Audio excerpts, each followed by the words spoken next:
আজকে আমি চলে এসেছি বারমুদার ভূখণ্ডে। ওরে বাপরে, এদিকে দেখি পিছন থেকে একটা এলিয়েন ঘোড়ার পিঠে করে আমাকে মারতে চলে এসেছে, তাকে মেরে দেওয়া। আজকে আমি দেখাবো কি করে প্রকৃতির সঙ্গে লড়াই করতে হয় ও এলিয়েনের কাছ থেকে লুকে বাঁচতে হয়।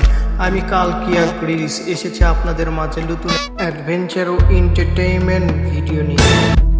ওই যে লক্ষ্য করেছেন, সামনে থেকে দুটো এলিয়েন আসতেছে আমাকে মারার জন্য।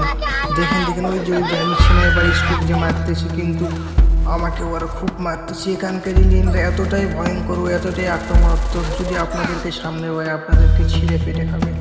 ওই যে দেখেন আর একটা এলিয়েন ওই যে বেরোইছে, ওই যে। ওরে বাপরে, বলতে না বলতে একটা এলিয়েন আমার কাছে চলে এসেছে, একে মারতে হবে। এই যে মেরে দিয়েছি, দেখেন ওই যে আর একটা ফায়ার করতেছে, আমাকে মেরে দিলই বলে ওই যে টাওয়ারের কভার থেকে মারতেছে। এখানকার এলিয়েনটা এতটাই আক্রমণাত্মক ও এতটাই ভয়ানক, যদি আপনাদেরকে সামনে পায় আপনাদের অস্তিত্ব টিকে রাখবে না। আজকে চলুন দেখাবো কিভাবে এলিয়েনকে গ্রেনেড দিয়ে মারতে হবে। বলতে না বলতে এলিয়েনকে মেরে দিয়ে আর পেছাল না বাড়িয়ে চলুন শুরু করা যাক আজকের অ্যাডভেঞ্চার ভিডিও।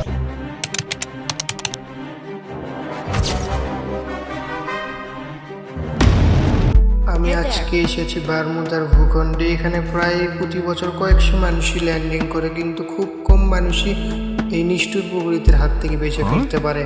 আমি এখন আছি প্রায় মাটি থেকে 1000 কিলোমিটার উপরে। এখানে হাওয়ার বেগ এতটাই বেশি যে ঠিকভাবে নিচে নামতেই পারতেছি না। আমি এখন আছি মাটি থেকে প্রায় 200 মিটার উপরে। এখান থেকে যদি আমার ল্যান্ডিংয়ে সামান্যটুকু ভুল ত্রুটি হয় তাইলে আমার হয়তো পড়ে যে পা বা হাতও ভেঙে যেতে পারে। ওরে বাপরে, যাক ভালোভাবে ল্যান্ডিংটা সম্পূর্ণ করলাম। আপনার যদি নিষ্ঠুর প্রকৃতি ও এলিয়েনের সঙ্গে লড়াই করার সঠিক দক্ষতা না থাকে তাহলে আপনার প্রতিটা পদে পদে মৃত্যুর আশঙ্কা থেকে যাবে।